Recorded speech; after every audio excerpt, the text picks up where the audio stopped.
Okay, so what happens when you have a dog that has what I call dirty dog syndrome?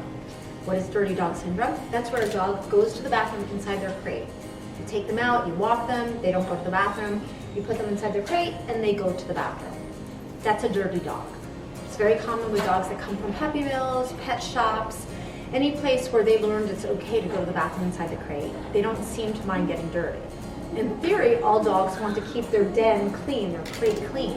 But some dogs just don't care about that.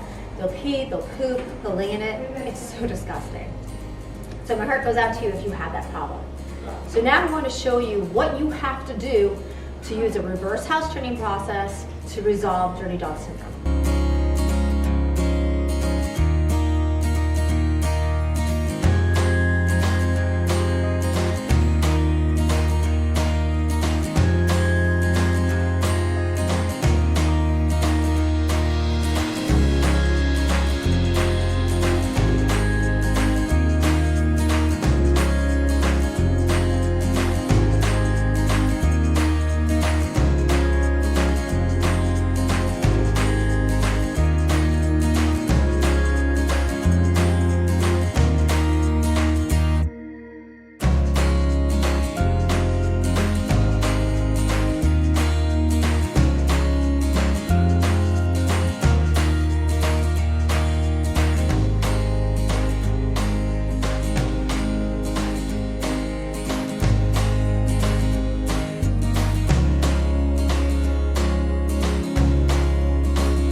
While it is time consuming, I agree, if you're very consistent and persistent.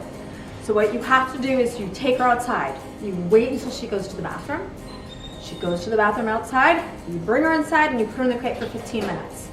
She stays in the crate. She's nice and clean. You bring her outside again for 45 minutes. It's the absolute reverse of what you would do with a typical puppy when you're house training them. So the idea is to lengthen the amount of time she stays in the crate and not have to go to the bathroom, which is why you have to take her out frequently, give her enough opportunity to go to the bathroom outside for an extended period of time.